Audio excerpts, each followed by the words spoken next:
How to lower your anxiety level. Cast your cares on the Lord. Psalm 55:22. When we are stressed, the surge of negative emotions can be overwhelming. And unless you unburden your soul before God, it's easy to make wrong decisions, succumb to wrong impulses, move in the wrong direction, and explode at the wrong people. The psalmist addresses this. Cast your cares on the Lord, and He will sustain you. The extent to which you consciously lean on God, drawing strength from Him, is the extent to which you will lower your anxiety level. It's no coincidence that many of the Psalms start with David crying out to God for help and end with him rejoicing because he vented his frustrations to the right person, God. The truth is, life is 10% what happens to you and 90% how you respond to it.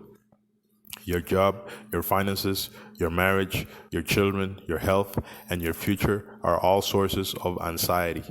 So you will never be totally free from angst. But you can lower your anxiety level by following Paul's advice. All praise to the God and Father of our Master Jesus, Father of all mercy, God of all healing counsel.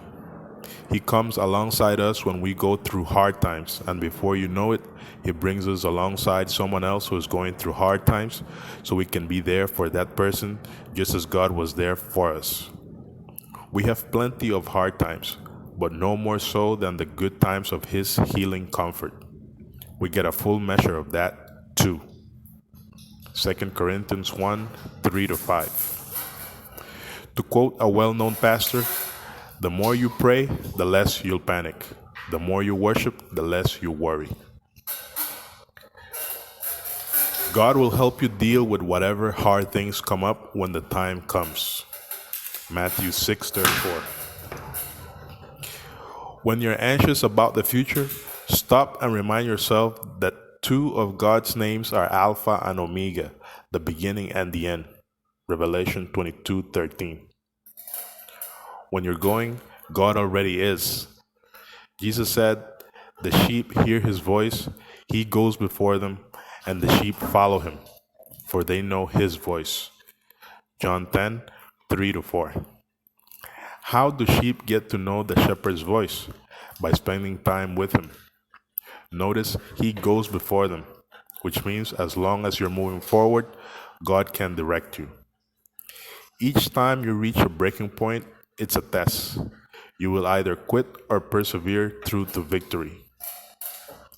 Long-distance runners use the expression hitting the wall. When they're exhausted and feel like giving up, they know if they push through the pain, they will get their second win and it will carry them over the finish line. Are you taking on responsibilities that aren't yours? Learn to establish healthy boundaries for your own sake and the sake of those who depend on you. And if you're not sure what's appropriate, ask God to show you how much to get involved in the lives of your friends and family. If the burden isn't yours, set it down. If it's too heavy, give it to God. Stand on His promise. He has never let you down, never looked the other way when you were being kicked around. He has never wandered off to do His own thing. He has been right there. Psalm 22:24. Bottom line, the more you trust God, the more you lower your anxiety level.